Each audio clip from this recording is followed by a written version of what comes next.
Repair technicians have a list, and they don't share it with everyone. It's not written down anywhere official. You won't find it on a company website or in a consumer magazine. It lives in the heads of the guys who've pulled apart thousands of machines, the technicians who already know, before they even open the door, which brands are going to be a nightmare. And in 2026, that list has 5 names on it. 5 appliance brands that repair professionals, the people who see these products die on the table every single week, are quietly begging their friends and family to avoid. Today, you're getting that list. To understand why these 5 brands ended up on the blacklist, you have to understand what happened to American appliance manufacturing over the last 2 decades. Because this didn't happen by accident. Here's the thing about the brands your parents trusted. Maytag, Amana, Hotpoint, Genair. These weren't just names, they were engineering cultures. Companies with in-house R&D, quality control departments, and reputations they'd spent 50 years building. Then, private equity and conglomerate acquisitions happened. Whirlpool bought Maytag in 2006. Electrolux absorbed Frigidaire. Haier, a Chinese state-linked appliance giant, purchased GE Appliances in 2016. And what happens when a financial-driven parent company absorbs a heritage brand? The engineers who cared get replaced by cost analysts who don't. A repair technician in Cincinnati told me something that stuck with me. He said he can tell the exact year a Maytag washer was made just by touching it. Pre-2010 units, he says, feel like they were built to last 30 years. Post-acquisition models feel like they were built to last until the warranty runs out. His words, not mine.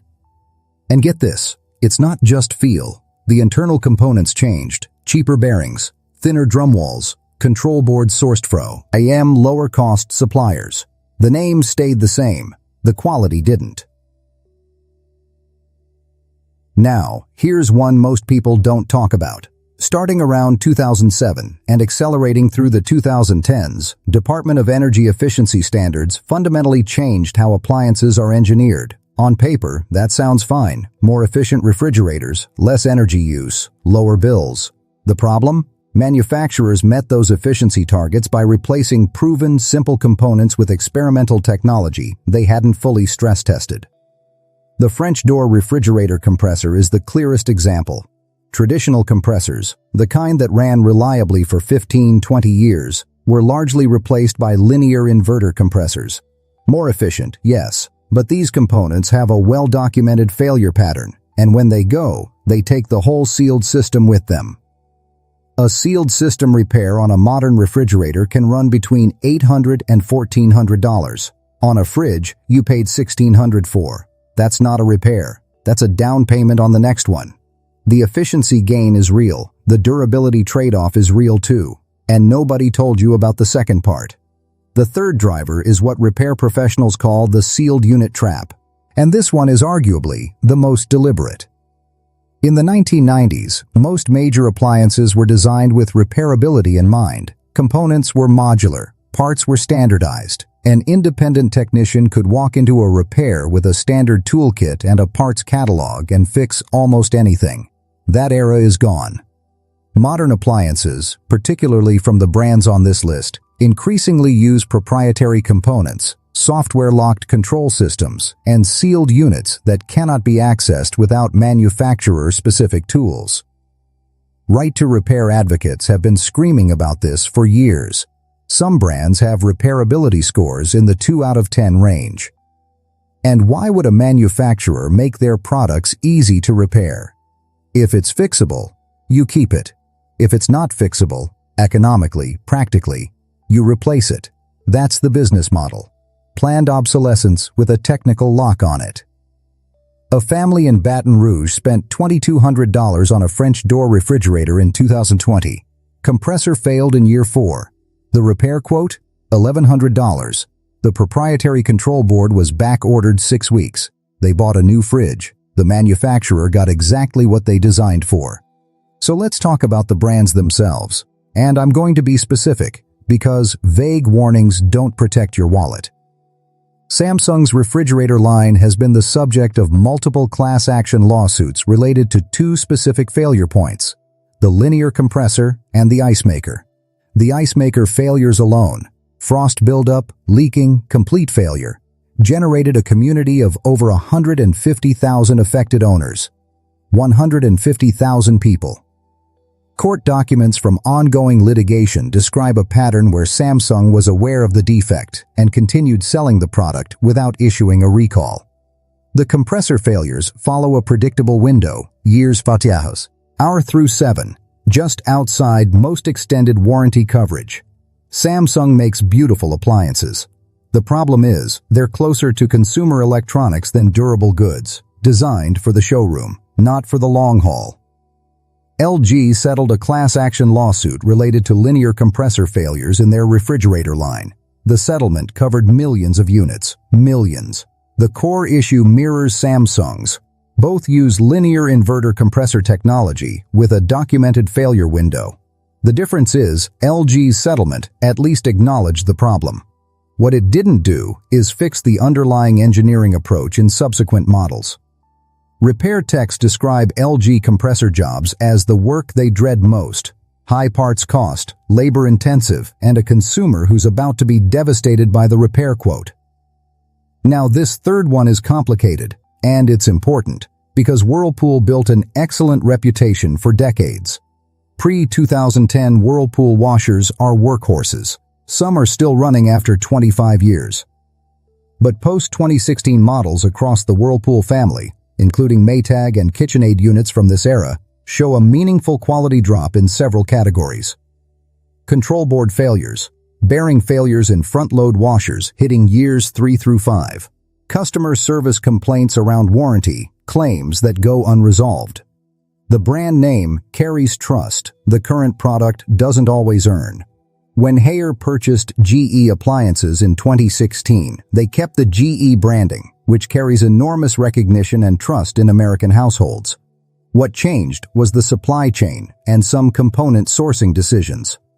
Repair professionals report increasing difficulty sourcing OEM parts for GE units, longer back-ordering windows, and control board failures appearing earlier in the product lifecycle than the GE reputation would suggest.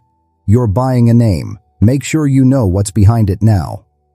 Frigidaire, under the Electrolux umbrella, has developed a consistent pattern of electronic control board failures in their refrigerator and range lines. The control board is the brain of the appliance. When it goes, everything goes. Replacement control boards for Frigidaire units can run $300 to $600 for a component that should not be failing in year 3 or 4. Repair techs describe it as a parts revenue stream disguised as a product. Here's the math that most appliance salespeople are counting on you never to run. You walk into a showroom. You see a Samsung 4-door French door refrigerator for $1,799. It looks incredible. Ice maker, water dispenser, Wi-Fi app, a screen on the door. You're impressed. Now run the numbers over 10 years. Industry repair data suggests a significant percentage of these units will require a major repair, compressor or control board, within years 4 through 7. Average repair cost, $900 to $1,400. Many owners replace rather than repair. So your $1,700 fridge becomes a $1,700 fridge plus a $1,900 replacement fridge in year 6. That's $3,700. Over a decade. $370 a year for refrigeration. Now look at a Miele or a well-sourced, refurbished pre-2015 commercial-grade unit. Higher up front, call it $2,400. Known failure rate over 10 years, dramatically lower. Likely repair cost if something does go wrong. A standardized, accessible component, $150 to $300. Total decade cost, approximately $2,700. The cheaper option cost you $1,000 more. The math is simple. The marketing is complicated. That's by design. Now, what should you actually buy? Because a warning without a solution is just anxiety. Here's what repair professionals actually trust in 2026. Bosch has quietly maintained a reputation in the repair community that their marketing doesn't even fully capitalize on. Their dishwashers, particularly the 500 and 800 series, consistently show up on the least serviced lists in appliance repair shops. German engineering heritage, accessible components, and a parts supply chain that doesn't leave technicians waiting 6 weeks for a control board. Price range: $900 to $1,600 for dishwashers, worth every cent of the premium over the brands on the Blacklist. One caveat: Bosch refrigerators are solid, but their customer service infrastructure in the US is thinner than in their European markets. Find a certified Bosch repair tech in your area before you buy. It matters. This next one surprises people, but repair professionals swear by it. Pre-2015, Whirlpool manufactured washers and dryers, including units badged as Maytag or Roper from that era, were built with simple, standardized components that are still widely available and inexpensive to repair. A repair tech in Nashville told me he personally runs a 2009 Whirlpool top-load washer in his shop. Hasn't touched it mechanically in 7 years. Parts, if he needed them, are $30 and ship next day. You can find these units on Craigslist or Facebook Marketplace for $200 to $400. Have a technician inspect it before you commit. That inspection, maybe $75, is the best appliance insurance money you'll ever spend. Speed Queen is the answer to the laundry problem. Full stop. These are commercial-grade machines that Speed Queen also sells direct to consumers. The TC5 top loader in particular is built the way washers were built in 1987. Mechanical controls, simple transmission, a drum that will outlive the house it's in. They back it with a 5-year warranty on parts and labor. That alone tells you something about their confidence in the product. Retail around $900 to $1,100. Repair techs describe Speed Queen service calls as almost exclusively user error, not mechanical failure. That's the goal. A machine boring enough that nobody needs to fix it. Miele is German-engineered, premium-priced, and in a different durability category than almost anything else on the consumer market. Their dishwashers are rated for 20-year lifespans. Their washing machines are tested at 10,000 wash cycles before charge, owing meaningful wear.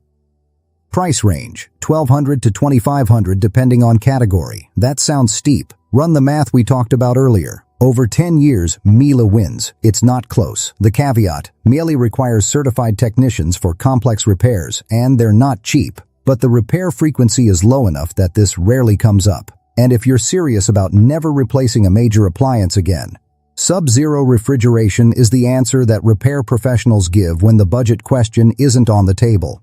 Sub-Zero units run dual compressor systems, one for the fridge, one for the freezer, which extends lifespan dramatically and eliminates the single catastrophic failure point that kills budget refrigerators.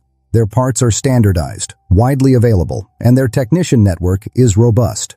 Yes, entry-level Sub-Zero starts around $4,000. And yes, a unit installed in 1995 is still running in kitchens across the country today. Do that math. Do it slowly. If Sub-Zero is out of reach, and for most people it is, Speed Queen for laundry and Bosch for the kitchen is the practical dream team that repair techs endorse consistently. Here's the rule I want you to walk away with today. If a repairman can't get the part, you can't afford the brand. Here's what that means in practice. Before you buy any major appliance, ask one question. Is this brand supported by independent repair technicians with readily available, reasonably priced parts? If the answer is no, if it's a sealed unit, a proprietary system, a software-locked platform, you're not buying an appliance. You're signing a subscription you didn't know about. Skip Samsung and LG refrigerators. Check the compressor warranty. Look for standardized components. Choose proven over smart. And if a salesperson tells you the 5-year extended warranty makes it worth it, ask them what happens in year 6. Here's the short version. Skip the ice maker. Skip the door screen. Skip the brand with the lawsuit history. Look for the boring machine built by engineers, not marketers. Choose the brand the repairman drives. I want to know, which brand on this list failed on you? Drop it in the comments. I guarantee most of you watching this have a story. A fridge that died in year 5. A washer that started shaking itself across the laundry room at year 3. A repair quote that was basically a suggestion to just buy new. You're not alone, and you're not crazy for being angry about it. If you're tired of replacing appliances that should last 20 years, subscribe. Because this is not the last list we're building.